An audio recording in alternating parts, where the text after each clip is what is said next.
Imagine a state where work feels almost effortless. You sit down, you start, and suddenly it's 90 minutes later and your best ideas are on the page. The hard decisions are made and your inbox has not hijacked your brain. For most high performers, those moments feel rare, almost accidental. The rest of the time, it's noise, distractions, pressure, and that constant sense of, I should be further along by now. Today, we are not leaving any of that to chance. In this episode, I'm going to walk you through the neuroscience of flow state and show you how to create the conditions for peak performance on purpose without relying on adrenaline, late nights, or burnout cycles. If you are a founder, a senior leader, or you're responsible for other people's livelihoods, this matters. Underperformance carries a cost on the business, on your family, and on your health. Here's the real problem. Most productivity advice treats your brain like a machine that just needs a better to-do list. But your reality is very different. You are making high-stakes decisions with incomplete information. You're constantly context switching, and your brain is carrying an undercurrent of risk calculation all the time. Staff, revenue, clients, reputation. So you end up in one of two states: hypervigilant and scattered, always on and never stopping, or shut down and avoidant, scrolling, tidying, tinkering, but not moving the needle. Neither of these look like your true performance. They are just what the nervous system does when it's overloaded. Flow is not about squeezing more out of yourself.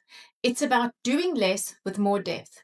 The goal is not to live permanently in flow. That's neither realistic nor healthy.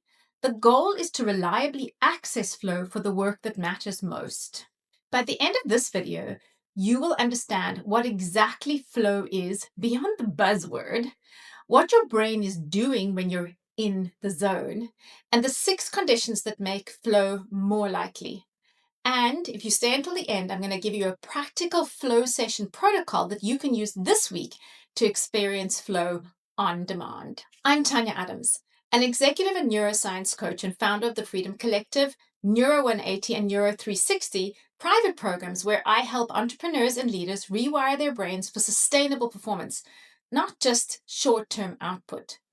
And the tools I'm about to share with you are the same principles I use with my clients who run 7-figure businesses and cannot afford a cognitive crash. Flow is a term first popularized by psychologist Mihai Csikszentmihalyi. It describes a state of complete absorption in a task where you lose track of time, self-consciousness drops away, and performance increases dramatically. You've probably felt it. Writing a strategy document and the paragraphs just line up. Presenting and suddenly the room disappears and you are the message. Running, surfing, lifting. That moment when your body takes over and everything just clicks. It's not mystical. It's your brain in optimal configuration for focus and creativity. Research links flow to higher productivity, creativity, and even life satisfaction. People who experience more flow report higher levels of overall well-being and performance. When you enter flow, a few important things happen in the brain. The first thing is what's known as transient hyperfrontality. Activity in parts of your prefrontal cortex, especially the dorsolateral prefrontal cortex, which is the home of your inner critic and your time tracking, temporarily decreases. This is why you stop overanalyzing. It's why "what if I fail" temporarily goes quiet. And it's why time can feel warped.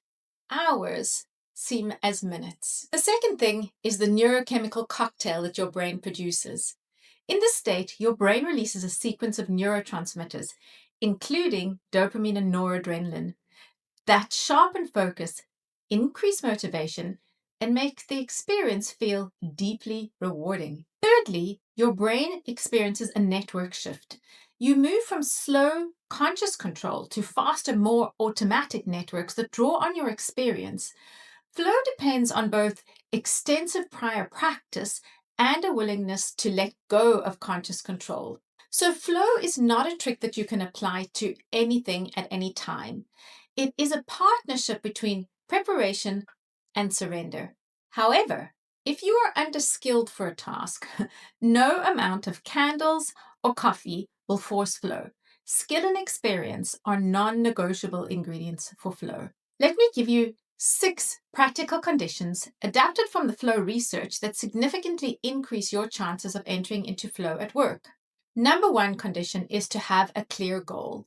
Name one specific outcome for the block, not work on business, but outline 3 key points for the Q1 strategy deck.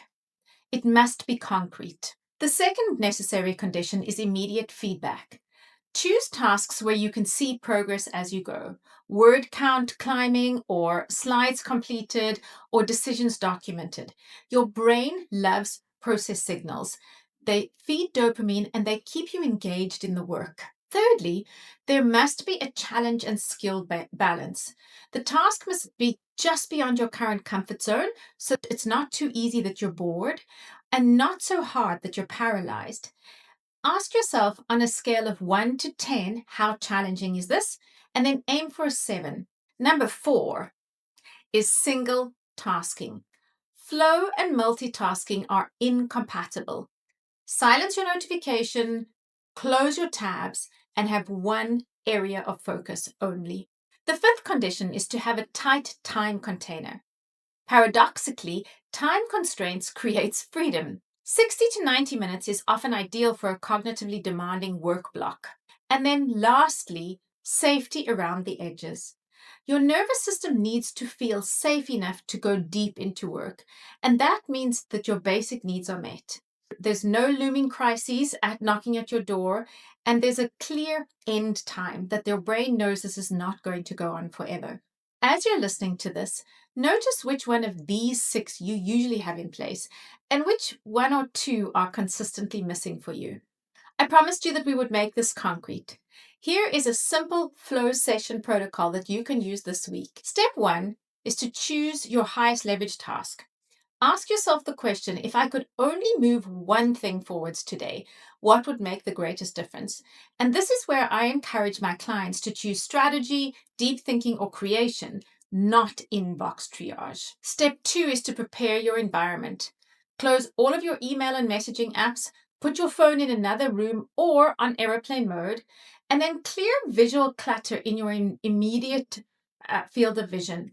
Your brain views mess as pending tasks. Step 3 is to time block a 75-minute flow window. 5 minutes warm up and a context setting space, 60 minutes of deep focus work, and then 10 minutes for wrap up and notes. If you're in a very high pressure role, it can feel indulgent to carve out this time for yourself. I would suggest that you treat it as a non-negotiable cognitive capital expenditure. It's as important to you as honoring a client appointment or a board meeting, in fact. Step 4, create a runway. For the first 5 minutes, write down your outcome for the session and then brain dump any intrusive thoughts or worries onto a notepad. Get them out of your working memory. And then lastly, decide your very first tiny action, that action that starts the engine. For example, it may be open the document and write the first messy paragraph. Step 5 is to guard the gate. Use this simple rule: no switching until your timer ends. And if you remember something important, just jot it down without leaving the task. I keep a little pad called ideas next to me when I'm doing flow work so that I don't leave the task and I'm still writing down what I think I might forget afterwards. You do not need a 4-hour deep work day to access flow.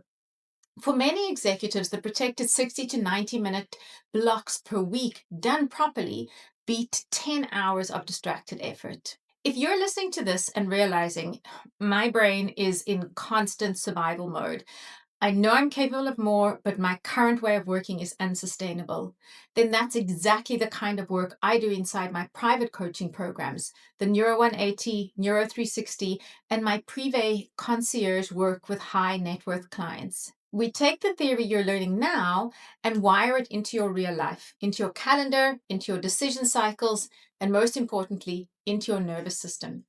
If you'd like to explore what that would look like for you, you'll find a link in the description to inquire about one-on-one work with me. Now, Let us get practical with a framework that you can start using today.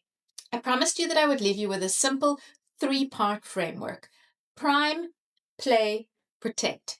And you can use this before any important piece of work.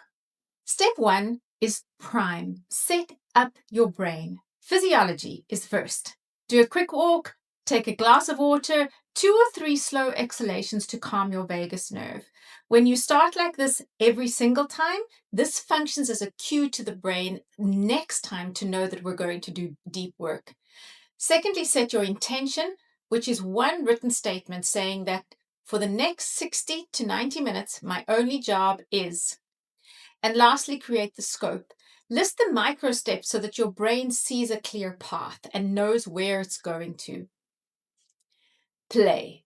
This is where we enter and stay in flow. Think of this middle block as structured play, and give yourself permission to write or think messily for the first 10 minutes. Resist the urge to edit as you go. That only keeps the prefrontal critic too active. And then notice, without judgment, when your attention wanders, and gently bring it back, like a preschooler who's wandered off in the middle of story time. And lastly, protect. This is about exiting cleanly. How you exit matters. Spend the last 5 to 10 minutes writing a quick next step note to your future self. Capture any thoughts and decisions or open loops that you haven't closed yet. And then close the document instead of drifting into email. That protects the clean edge of the session. If you don't do this, what happens is the brain's open tab loop starts to run. Over time, your brain starts to recognize the prime, play, protect sequence as a cue. It becomes easier and faster to drop into deep focus because you've created a ritual and a reliable internal state. Let me leave you with this. Your brain is not your enemy. It's not lazy, broken, or undisciplined. What you're calling procrastination is often just a very intelligent nervous system trying to protect you from overload and risk with the only tools that it knows. Flow is not about forcing that system harder. It's about working with your brain's design, clear goals, the right level of challenge, and enough safety to let go. This week, do not overload your entire calendar. Choose one meaningful task, run a single 75-minute flow session, and notice what becomes possible for you. If you found this useful and you want more neuroscience-based tools for performance and freedom, make sure you subscribe and share this with the one person in your world who needs to remember that they are capable of more than the constant firefighting.